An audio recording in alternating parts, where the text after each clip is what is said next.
आप तमाम साथियों को शिक्षक दिवस की हार्दिक शुभकामनाएं, बधाई। जीवन में निरंतर कर्मरत रहें, उत्तरोत्तर प्रगति करें। नमस्कार, स्वागत करता हूं आपका सामाजिक विज्ञान के अपने पुस्तक चल रही है कक्षा 8 की। और आज हम बात करेंगे 19वें अध्याय के पार्ट 1 की, मुगल साम्राज्य का पतन और 18वीं शताब्दी का भारत। आज के इस सीरीज के अंदर, आज के इस वीडियो के अंदर मुगल साम्राज्य का जो पतन है उसके क्या क्या कारण रहे, क्या क्या घटनाक्रम हुआ, जो फैक्ट है जहाँ से प्रश्न बन सकते हैं, वो प्रारंभ करेंगे। लाइक कीजिएगा ज़रूर, सभी को शेयर कीजिएगा। देखिए, मुगल साम्राज्य का पतन और 18वीं शताब्दी का भारत। सीधा सा फैक्ट है यहाँ से। औरंगजेब की मृत्यु 1707 ईस्वी में हुई थी। ये सवाल पूछा गया औरंगजेब की मृत्यु का, तो 1707 में हुई थी। लेकिन इससे पहले भी अधिकांश भारत पर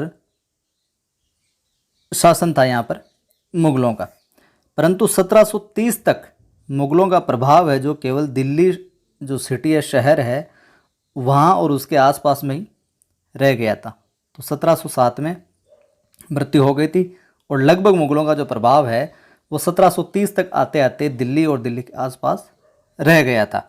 पतन के जो प्रमुख कारण रहे हैं उनकी बात करेंगे और वहाँ से जो फैक्ट बनते हैं वो शामिल किए हैं। औरंगजेब की धार्मिक नीति। औरंगजेब की धार्मिक नीति में ये था कि ये हिंदुओं के प्रति, सिखों के प्रति, शिया मुसलमानों आदि के प्रति इसकी जो नीति थी वो अनुदार थी, उदार नहीं था, अनुदार नीति थी। और उसी के परिणाम इसके लिए घातक सिद्ध हुए। और इसके विरोध में सभी जातियाँ हैं जो उठी, तो इसके विरोध में मराठा शक्ति का उद्भव हुआ, जो कि मुगलों के पतन का प्रमुख कारण माना जाता है। मुगल बेहद शक्तिशाली हो गए थे शिवाजी महाराज के नेतृत्व में और उनके अनुयायियों, वंशजों के नेतृत्व में।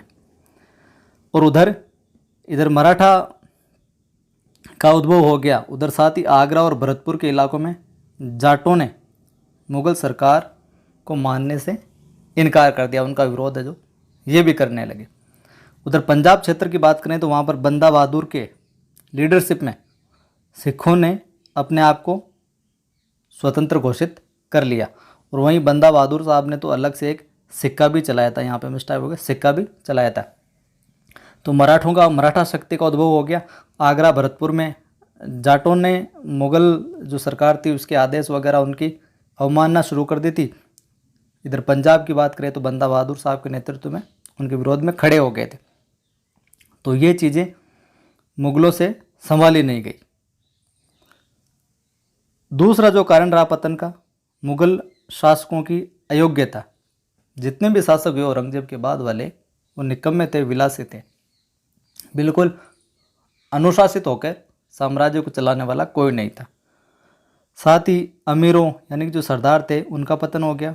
ये सरदार लोग थे अपने स्वार्थ की खातिर आपस में गुटबाजी करके लड़ने लग गए थे, तो टूटता गया साम्राज्य। आर्थिक पतन, यह भी प्रमुख कारण होता है साम्राज्य की उन्नति और पतन के अंदर। तो शान और शौकत की ज़िंदगी बिताने के चक्कर में, खर्चीली इमारतें बनाने के चक्कर में राज्य की जो आर्थिक स्थिति थी वो खराब हो गई थी। और लगे हाथ बाद में अहमद शाह अब्दाली और नादिर शाह की जो लूटों से मुगलों का खजाना है वो खाली हो गया था। यहाँ से जो तख्त ताऊस था उसको भी लेके चले गए।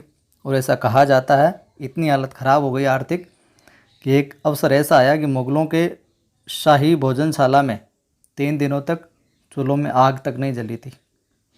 और जब शहजादियों से भूख सहन नहीं हो सकी तो उन्होंने पर्दा फेंक दिया और बगावत कर दी।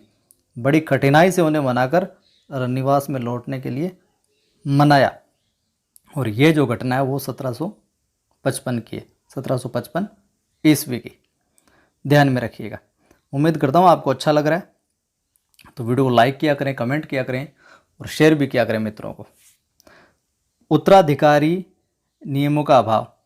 उत्तराधिकार का कोई विशिष्ट नियम नहीं था कि यही उत्तराधिकारी बनेगा।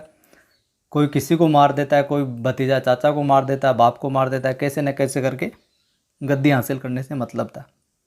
तो यह भी पतन का कारण बना। भाई आक्रमण हुए, अहमद शाह अब्दाली ने, नादिर शाह के आक्रमणों ने साम्राज्य को बहुत हानि पहुंचाई।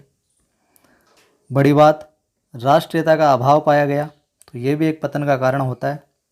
यूरोपीय जातियों का आगमन होने लगा उसी दौरान। तो मुगल काल में पुर्तगाली आने लगे, अंग्रेज, फ्रांसीसी, डच ये समुद्री मार्ग से व्यापार करने के चक्कर में आने लगे और धीरे धीरे लालच बढ़ता गया और छोटी छोटी जगहों पर अपना अधिकार करते करते साम्राज्य स्थापना करने की इनकी मंशा जो बढ़ने लगी और टकराव होने लगा।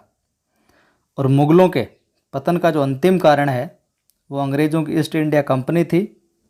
मुगलों के पतन का अंतिम कारण ईस्ट इंडिया कंपनी थी अंग्रेज़ों की, जो व्यापार करने के लिए बनी थी भारत के अंदर, लेकिन मौका तलाश कर, अवसर पाकर उन्होंने अपना यहाँ पर साम्राज्य स्थापित कर लिया और मुगलों का काम है जो तमाम हो गया। ये देखिए आज की कक्षा के अंदर हमने मुगलों के साम्राज्य के पतन के कारण। अब 18वीं शताब्दी का जो भारत है वो अगले वीडियो में देखेंगे।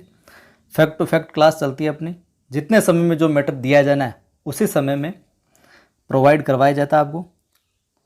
तो पहली बार देख रहे हैं तो सब्सक्राइब करके घंटे के निशान को अवश्य दबा लेना ताकि वीडियोज़ की सूचना आपको मिलती रहे।